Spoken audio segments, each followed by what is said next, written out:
just wanted to make this video today about when to know it's time to quit your job. I have experience in quitting a job and figuring out the pros and cons of leaving a job and starting a new one. And I recently just quit a job that I thoroughly enjoyed, and the reasons being were that I was not getting paid enough. I didn't want to climb up the ladder. I wanted to pursue other avenues, and last but certainly not least is there was just like a general sense of feeling like that I wasn't meant to be there. So I feel like that's the most important, is listening to your intuition, but I'll get into that a little further later. Before I get into it, let me just say that I'm not encouraging thoughtless quitting of jobs. That can be extremely dangerous. I'm here to kind of give you questions to simmer on about your situation, and you can hopefully gain some clarity. And yeah, I hope this helps some people out. I have definitely gone to the internet for life decisions, and hearing stories of people who are in situations similar to mine has helped me a lot to make a decision. I'm not saying that, oh, because this person here said that they quit their job because X, Y, and Z, then I'm going to. You know, you gotta really listen to what's going on inside yourself and your personal values and non-negotiables. There's a lady that passes by our apartment every single day. She passes by every single day with like a shopping cart, and she just like screams like curse words and like made up curse words that I would not repeat, and it's just so funny. Okay, so I want to get the obvious reasons out of the way. I'm looking at my computer right here. That's what I have some names. I asked Instagram, like, what are some red flags that you should quit your job? I got some of my reasonings were from that, so they're kind of cool. So the very first reason, and it's the most obvious, is you're not getting paid enough, you're not getting benefits, and there's no sense of work-life balance. With pay, that was a big reason why I left my last job, because I was getting paid almost $16 an hour, which is pretty good for where I live, because I think the city that I live in, the minimum wage is $12. I was making close to $16 an hour. But working at a school, you get summers off, right? So you don't get paid for those summers, because you're not working. And the way they ask you, do you want to split your paycheck into 10 equal payments or to 12 equal payments? And when I first got the job, I was excited and I was like, I don't want to work in the summer. I'm just going to do 12 equal paychecks. But that just meant that I got way less than I had anticipated, like $900 a month less. And I think Oregon taxes a lot, because they only took like $250, I think, out of each paycheck to cover July and August, whatever. The math did not make sense to me. Literally everyone that I worked with was like, my paycheck looks funny.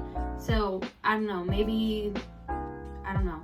Math just doesn't check out to me, but whatever. I was getting roughly like $1,100, $1,200, $900 for the whole month. Oh, and I only got paid once a month, so that really sucked for me. That was also a big reason. Without what I was making, with them taking out the deductions for the summer, I was making like $11.62 an hour, which was really scary, because there was one month I made $900, and that only covered like my bills and stuff. And so I was working DoorDash a couple times a week to like just make me feel comfortable, and I was working like 7 days a week at that point. So I didn't like that. So yeah, pay is a big one. If you're not getting paid enough, I'm telling you, there's so many jobs right now, and even the entry level like fast food jobs, which I'm not gonna knock anyone for, because I have done that in the past, and there's nothing wrong with working fast food. Just do it. Everyone should be required to work a service job, period. Anyways, they're starting to pay kind of living wages, or better than they were before, so I'm telling you, there's more out there. Benefits. So we live in a country, or I live in a country where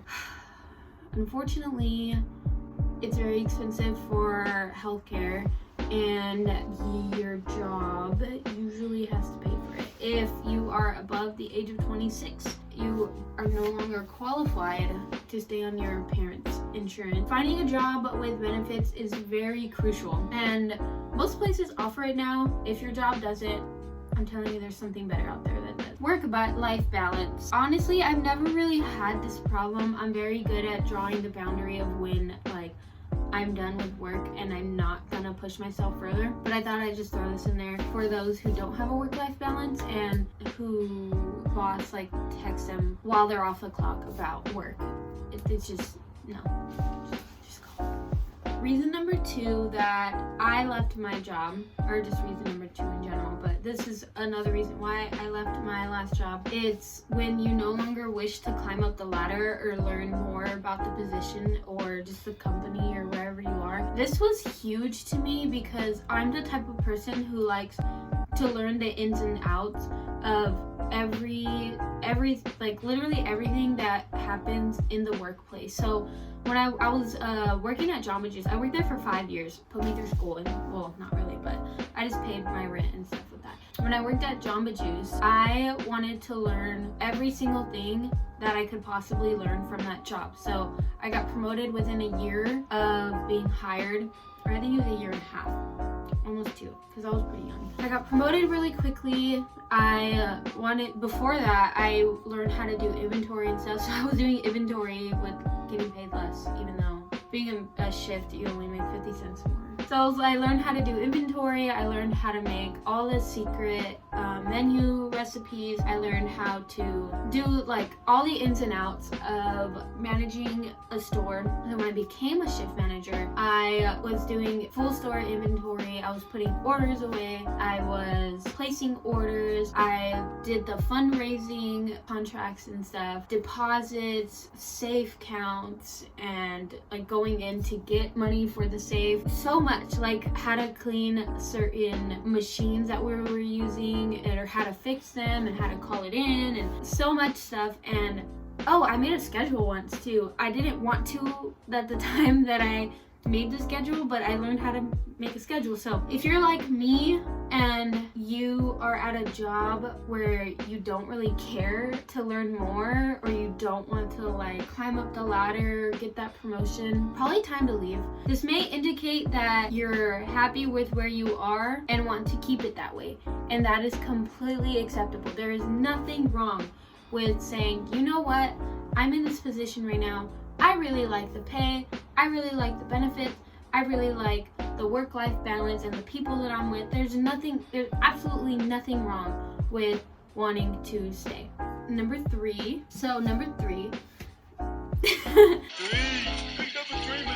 is you don't care if your paycheck is smaller as long as you get a day off, aka fake calling in sick. I don't want to say I did this, but I've done it. I had a job in the past where I was working at it's closed now anyways. I was working at Lassen's, and it was a whole food organic grocery store, and I worked in the deli portion of it. Honestly, had a lot of fun. I learned a lot about vegan food, and I actually transitioned to veganism when I started working there because the access I had and everything I was learning there, it was unbeatable. It was like I can be vegan, it's so easy. I didn't fake call out sick at that job, but there was a time where it was the first day of my period and I was not feeling good. Like I could barely get out of bed and stand up without being in excruciating pain, and I called off, and when I did, I was just like, dang, not being there right now feels really nice. I really liked the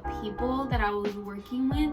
I really believed in the company and stuff. There was just poor management issues, and I don't know, the vibe wasn't right. It just felt weird, and I ended up quitting that job after like 2 months. It was like a summer kind of gig, and I honestly enjoyed it. Like I didn't care if my paycheck was smaller in order to get that day off. And I've actually had jobs in the past, which I'm not gonna say when or what jobs, where I called out sick to like have a mental health day or just to not be there, and it's not a good sign, honey. Reason number 4 is that you no longer take pride in your work. I didn't write any notes for this, I just wrote it down, and a couple of examples I can think of: when you go in, you do the job, and you're just like, okay, that's it, bye. and you don't genuinely put as much effort into it as like when you first got the job and it was new and exciting, and or when you had a job and you actually really enjoyed it and you put more effort and heart and soul into it. I can definitely say this with some of the teachers that I was working with. You could tell that their heart just wasn't in it anymore, and they just kind of like, you know, here we go, just leave me alone. So if you feel like you're in that position where you no longer like the job that you're doing, or you don't take pride in the things that you're doing, it might be time to leave. And number 5 and last but certainly not least, is listen to your intuition. Ask yourself, do you really want to be there? You can search the internet up and down for answers, but only you know the answer within. And to me, this is the most important one, because they could check all the boxes like on a physical level, but if you within yourself, deep down, you really don't want to be there for whatever reason, it could be anything, that might be a sign to leave. And yeah, I don't really have anything else to say outside of that. Alright, that's all I have for you guys today. I hope you enjoyed the video. I hope you got some insight. I hope that you find a better job if that's what you're looking for, because you deserve it. And I'm here just doing my thing. I'll see you later. Bye.